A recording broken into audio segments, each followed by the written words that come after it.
going on YouTube world? I'm your brother Reza, and this is KRT LYFE, KRT LYFE with the Y. And today we are going back to our roots, wrenching in the garage, not the parking deck anymore, because we don't live in the parking deck. Coming up next.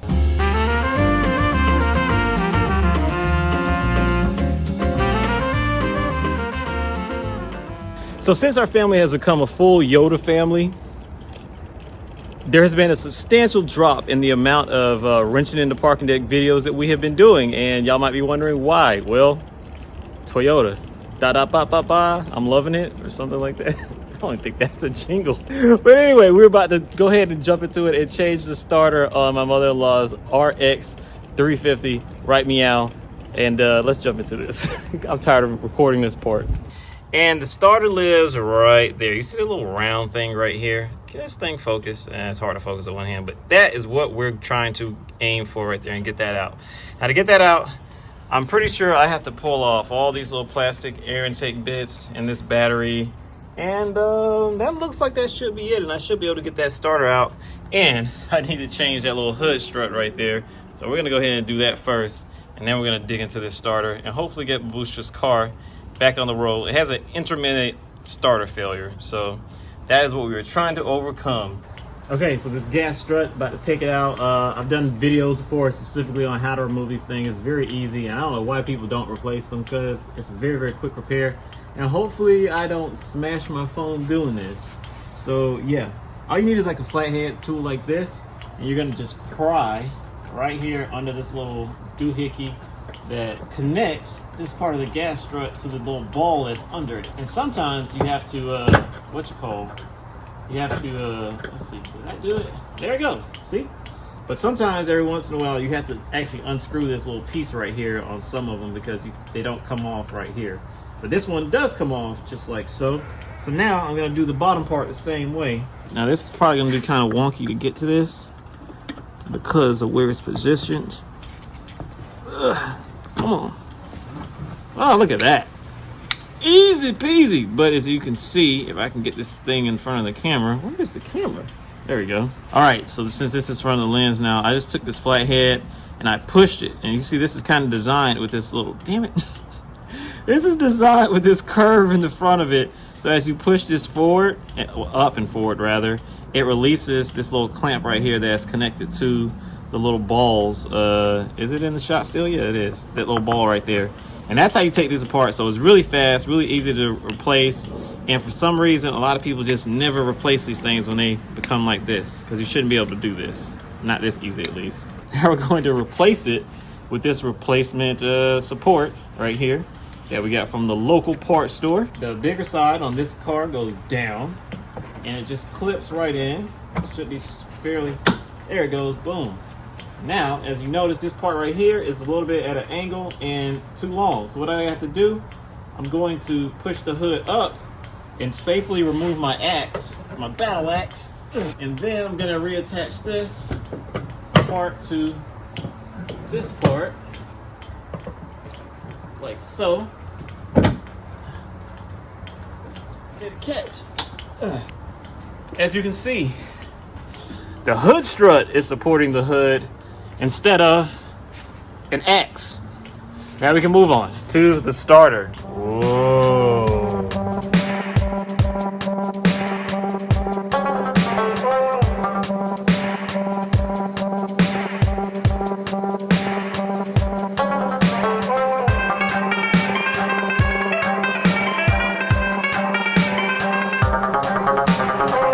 Alright, y'all, at this point in the video, I feel like I need to explain to y'all a couple things that I've done, because over yonder is a big pile of plastic, and over here is a partially assembled this side of the engine bay. Now, the only thing that I've used so far has been this right here, and a 10mm on the end of it, and I've also used this right here, chompy chompy chomp. So, what did I do so far? So there's a lot of little vacuum hoses and stuff that you got to pull loose, like this right here, this one. Obviously I took the battery out. It was very, very simple. All it took was a 10mm, and you just loosened up the two little brackets that hold it. Well, it's one bracket, but you loosened it up with 10mm. I took the top of the airbox off, which is right there. I had to take the filter off, the little intake snorkel piece The little front end plastic cover had to come off to get to all this. I know it might look intimidating, it might look a lot, but it's not really that bad. And then I had to loosen up all these little hose clamps right here. There's 1, 2, 3, 4.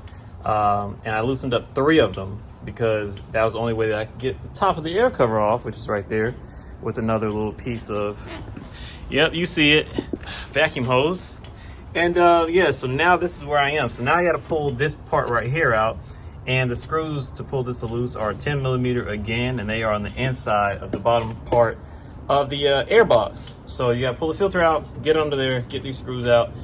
All this should come up, and then once all this is up, I should be able to get to good old starter land, which is right there.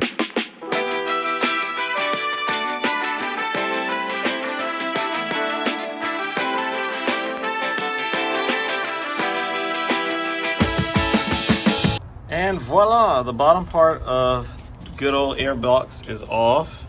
Now these little pieces right here, man, unless you like work on Toyotas a lot, I was like, what is holding these things on? But you can just take a flathead screwdriver, like this is closed, like this, like that.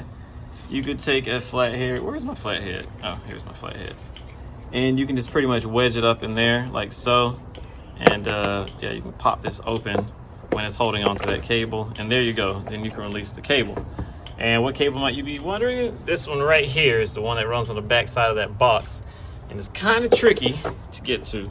All right, teens, I think I just have one last bracket that I need to remove before I can get to the starter, and that would be this bracket right here.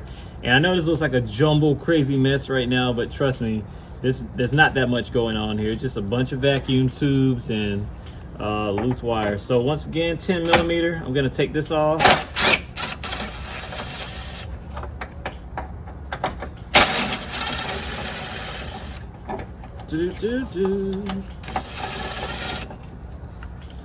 That bracket is now removed, and now well, I guess I can go ahead and take this last little plastic hose off as well.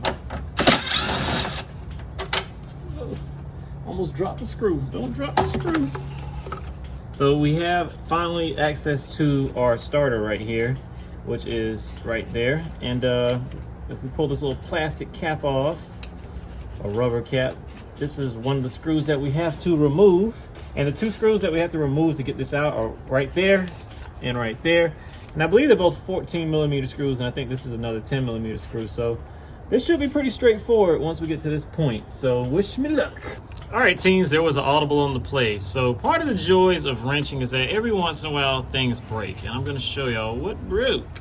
So this little piece right here that connects to this filler neck right here broke off.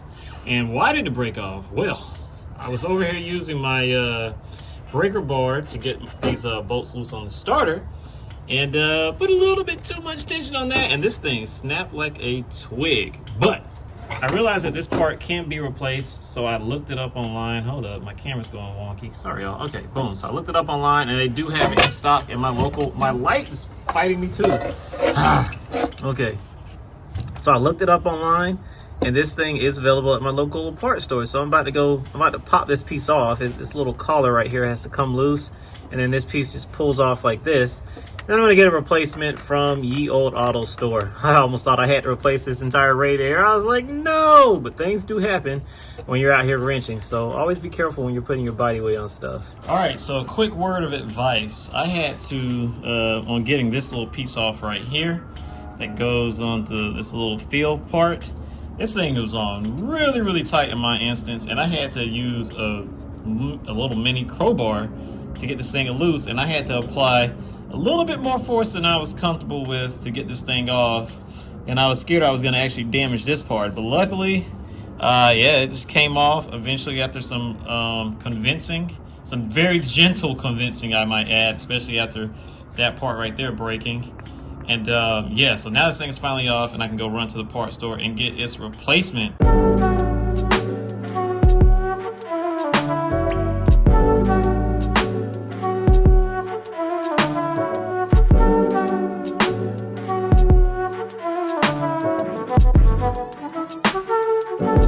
Okay, so now, as you can see, there's the original filler neck. And behind door number C is the replacement filler neck. Now, the replacement definitely looks a little bit cheaper than what I'm assuming is the OEM, but hopefully the materials will make the difference, and this one will last a lot longer than this one. This one does feel a little bit heavier than, I guess, say a little bit better design. And definitely a lot cleaner finishing on this one right here, but at the end of the day, if it works, it works. So I'm about to pop this thing on and put this car back together. Right? Meow.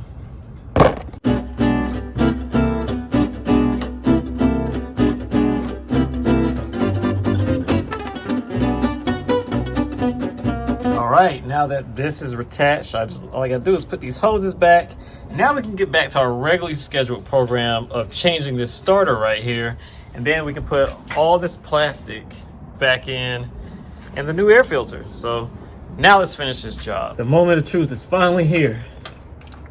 The starter is finally out, and now I can look at this thing and, you know, compare it to the one that I'm about to replace it with, etc., etc. Exciting times, kids. We're going to go ahead and compare our old starter to our new starter. Now, these part numbers off the rip look kind of different. That says 2800339. The part number on this one is, if it focuses, it's 28100-0 alpha 010. Hopefully it's the same. Oh, looks the same, even though it looks different from that angle. Looks the same.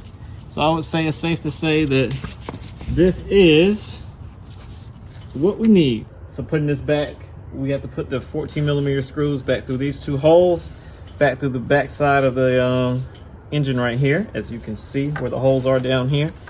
So should be fairly straightforward. Just got to maneuver it into position like so, then wiggle it on there. Then once it's flush with the engine, you can go ahead and take the two 14mm screws right here and run them in by hand. So you're doing this right here, just running the screws up. Go ahead and get them started, get them threaded on both sides so that you can tighten them up. Next thing I'm gonna do is connect this connector back right here to its lead for the solenoid. While you're doing that, you might as well go ahead and clip this electrical connection in. Now all you gotta do is tighten up these 1, 2, 3 bolts. 12mm, 14. All right, so the easiest part of this job is done. The starter is reinstalled, but now we're gonna go to the hardest part of this job, which is reinstalling this rat's nest of plastic that you have to pull out to even do this. All right, so first thing I'm gonna do is put this bracket back on. This is the bracket that holds the airbox in, and it was held in place by two 10mm. So once I find those screws, I think was it that one?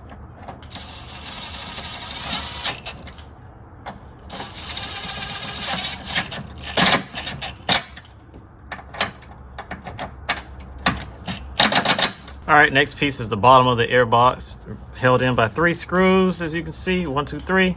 And then don't forget to run that wire into these little clips that hold that wire secure in the back of it. And then you have these vacuum hoses that you also have to connect in the front. So here we go, doing that. And while I'm doing that, I'm also going to be reinstalling this bit that goes right here, and then this piece that goes right here. This is the part where I clip this wire in the back to the back side of the airbox. This part goes under into the bottom of the airbox. So yeah, it's kind of a, like I said, this is a rat's nest of plastic. So now I can tighten this box down with the 3 screws that go down in it. I don't know if you can see them anymore, but it's 1, 2, 3 screws. While we're here, we're gonna go ahead and throw in a new air filter because this one is proper dirty.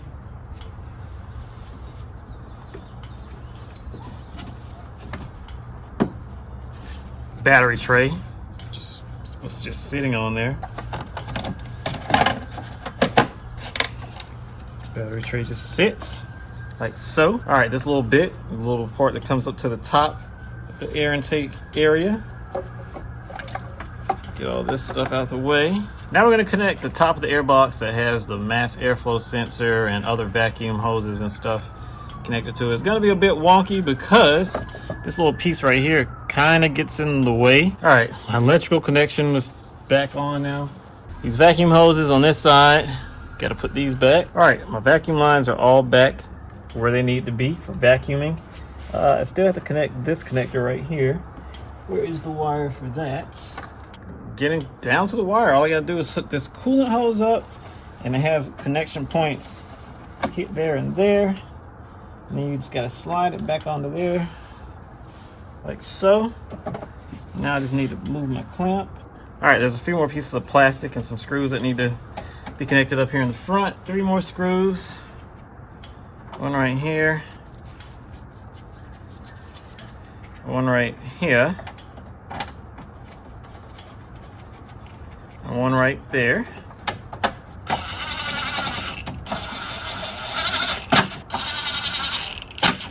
And yeah, I'm using the impact, but I'm using that at the lightest setting, which is very, very light. Now we're gonna gently coerce the battery back into position. Don't let me down.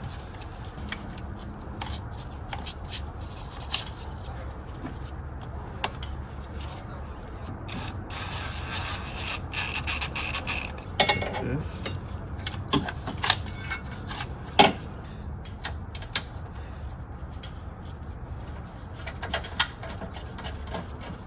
Now, last piece of plastics. This bit of plastic goes right here, like so. They use these little things right here to put them in. So when you're reinstalling them, you kind of just pop them out like I just did. Put it in place, like so. Push it in. There you go, secure. Everything is back together except for the last little engine ornament that goes right here. So we're gonna give it a test crank, check for any vacuum leaks, and make sure that everything is happy before we call it done. Topped everything up, triple check to make sure everything has been tightened and resecured, and electrical connections are connected and all these things. So now we're gonna go ahead and give it a test crank. Test crank, that's what it's called.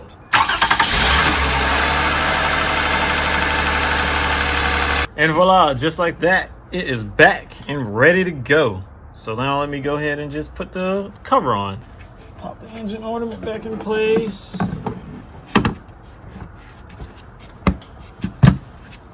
And voila, done. Yay. All right, so real quick, we're gonna talk about the tools of the trade that I use to do this job. And some of these tools are a bit overkill. You don't really need this to do this job. But without further ado, let's begin. So starting from the left, I use my trusty DeWalt with my little socket adapter on it. Don't really need that, but it works great for this type of job. I use my little breaker bar to get those starter bolts off, those 14mm starter bolts off with the reducer right there, because they were just on really tight. And yeah, doing so, I was able to get the actual starter bolts loose, and in the process I broke the the filler hose thing, the coolant filler hose. And then let's go over here to sockets. So I got a 10mm socket, I got a 12mm socket, and a 14mm socket. Those are the only sockets that I use. That little swivel joint right there, I used it, but I mean, you don't really need it to do this job if you have the right extensions. So those extensions right there, I kind of use them. You don't really need them. You might need that one right there, the shortest one, but you don't really need it. A ratchet, you absolutely do need a ratchet. Yeah, but yeah, don't really need to have all the other stuff that I just mentioned. This right here, this little pick pry tool was very, very convenient to have. Getting some of those little sensitive connectors apart and stuff like that. You come over here, I have a long needle nose plier. I have a set of vice grips. That was just used for clamping things and getting all those clamps loose. That's more of a scissor movement. I don't know what I'm doing. That razor blade, you don't really need that. Various prying devices. So I got my flathead right here. I have this plastic prying device, and then I have a proper mini crowbar thing. And I kind of really did need those to get that little the little filler neck thing off of the actual radiator, because it was on there proper tight. But yeah, these are the tools of the trade that I use to do this job. Pretty straightforward. All right, so while I'm talking about the tools of the trade, I might as well talk about the parts that I use as well. I used a Purelator filter A35432. I used this right here, this filler neck 902408, because this part right here broke in the process. And I mean, I'm pretty sure there are higher quality versions of this part right here available. But being that I'm in a rush and that I am leaving in the morning to fly out of the country, I had to do this quick, fast, and in a hurry. And then this actual starter, the whole reason why we were doing this job. The starter number, part number is right there, as you can see. And yeah, this is the Denso OEM part. And yeah, make sure you get your core charged, like I said. So there you have it. My mother-in-law's RX 350 is back up and running and good to go. I also did a brake job on this car not too long ago, but I was in a rush, so I didn't film that. But besides that, since we've been in the world of Toyota, we haven't been having any car issues, so there really hasn't been anything to wrench on. But I'm your brother Reza. This is KRT Life, KRT Life with the Y. Like, subscribe, comment, and all that. And we will see y'all in the next vlog. I might be doing some wrenching. Might have some cool updates coming up with the 100 series. And but all that stuff is going to be in 2022, I think. So yeah, signing off. KRT Life, KRT Life with the Y. Like, subscribe, comment, as I said. And we'll see y'all in the next vlog. Hopefully y'all find this video helpful, because man, wrenching and recording yourself is very hard. See y'all. Peace.